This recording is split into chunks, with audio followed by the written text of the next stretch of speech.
Roundtable, joined by Jonathan Karl from ABC News, Democratic Mayor of Baltimore Stephanie Rawlings-Blake, the chair of the American Conservative Union, Matt Schlapp, Washington Post columnist E.J. Dionne, and Republican strategist Ana Navarro. And I can't wait to see, John, what happens next Friday. It seems like every Friday this month you get this huge bombshell. How significant is this FBI decision? How does it play out over the next several days? Well, it's hugely significant in that it gives Trump some momentum.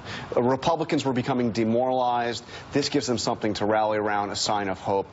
In terms of, is it going to change people's minds? Probably not many. I mean, he has said that if he shot somebody on Fifth Avenue, there are people that would still vote for him. If she was actually locked up, there are still people that would vote for Hillary Clinton against Donald Trump. The real question is, what does Comey do? In the next couple of days, does he come out and say, is this really serious, or was he just doing due diligence? And we are saying he is under now tremendous pressure to come forward with something, especially given the fact that he made this decision without seeing the emails.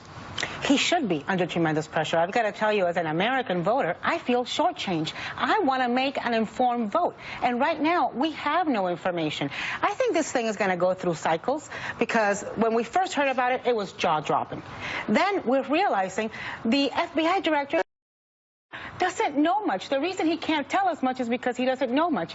You all realize we know more about Anthony Weiner's sexts than we do about these emails that are shaking the election. And the only thing Anthony Weiner can run for is president of the National Pervert Association. Yeah, but let's be clear.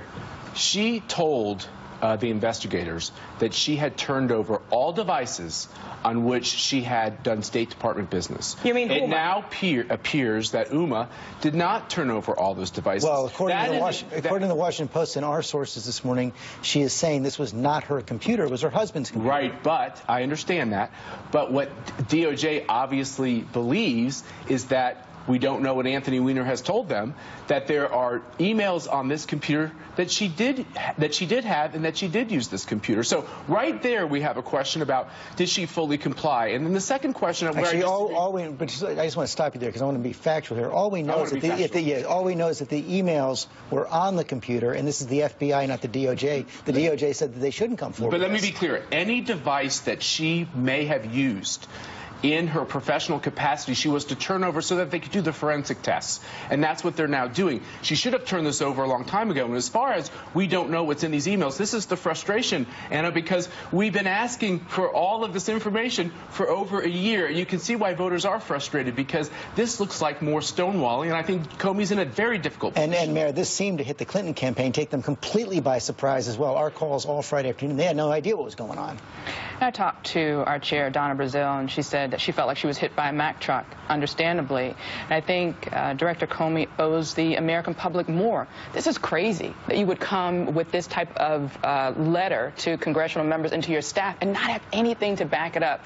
We have one person saying, well, it's clear that the FBI believes this, or it's clear that nothing is clear. And the only thing that's clear is that he's under pressure, and he got shook. He acted under pressure that's really Trump-esque recklessness to do something like this 9 days out or 11 days out and not have anything to back it up. And E.J. Dionne, some of his critics say that this pressure was self-created by the decision that Comey made back in July to not just put out a statement saying the investigation is closed, but to go out and give that press conference. No, that's exactly right. From the beginning, he has shown that he is responsive to pressure from the Republican Congress. By the way, we saw in your earlier segment where the Republicans wanted to go, and Congressman Goodlatte accidentally said potential impeachment and then quickly set himself up. This is a Republican Congress that wants to get Hillary Clinton no matter what. And so he says there's not anything here that allows me to indict her, but I'm going to go out there and say she's extremely careless. Then he turns over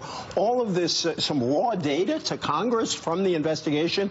That was very unusual. And what it looks like is he feels under pressure from Republicans on the Hill and from some of the reporting from conservative FBI agents who were mad at him for not bringing the case against her. And that's a really troubling thing. I want to congratulate Director Comey, because he is the only government official who has managed to unite all Americans. Yes, that's absolutely right. He was getting trashed fiercely 5 months ago by Republicans, and now he's getting trashed fiercely by Democrats. But Democrats trash him from the beginning. If he doesn't come out and acknowledge that there's this new new information, and he waits till after the election. He's like, well, how did you sit on this? I think the Clinton campaign is making a mistake by attacking James Comey. In fact, if you look at what happened in the very beginning, they said that the letter only went to Republicans in Congress. Well, it was CC'd to ranking Democrats as well. He's trying to play it straight. He's in a tough situation. Mistake for Clinton? He's in a tough situation. He shouldn't have taken a job. If you can't stand the heat, stay out of the kitchen.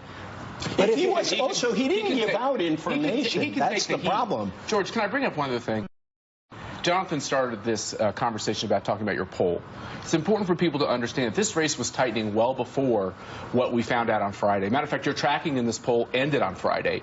So this poll does not reflect. No, we have our tracking. It does reflect Friday night. Yes, but that's only 1 day of a 4-day roll. So my point is this race was tightening before this FBI leak. And so the fact is that this is going to have an impact on what people think. I think there are people, if you look across the board, about 5% of voters are undecided. About 4 to 5% seem to be with Trump at times when things are going well, and they back away from Trump when they don't like what they hear. This is going to have a big impact. It is true that whoever's in the news seems to do worse in the poll. There seems to be unusual volatility right now. But let's just say something on. I think what's fascinating about this episode is it may actually increase turnout on both sides, because you obviously have the Trump people saying, aha, maybe there's a chance.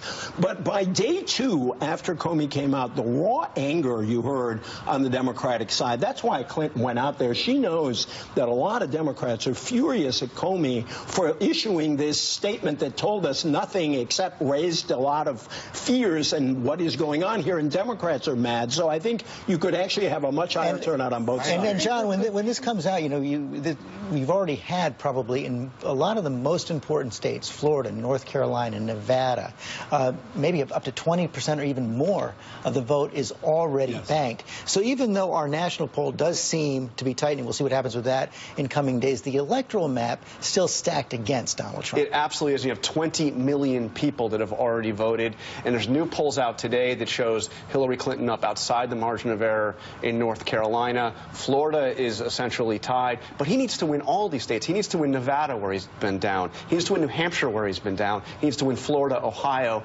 North Carolina. It is a very perilous map for Trump. Yeah, can I just say that the state polls lag the national polls, and if national polls don't take into effect Friday's FBI announcement yet, and they are tightening, that means these state polls are going to tighten. And if you look at the early vote that you referenced, in the state of Florida alone, we're doing 100,000 votes better than we did 4 years ago. Democrats tend to win on these early votes, so you'll see people saying, oh, Democrats are doing better, but we've cut into that advantage substantially. So even on the early vote, the story is better for Trump than maybe is well known. I don't want to give everybody a heart attack, but you look at some of these numbers coming out right now, the variance between the national polls and the state polls, and Anna Navarro, do we end up in the kind of situation, is it conceivable that we're back in 2000? One candidate wins the national vote, one wins the Electoral College.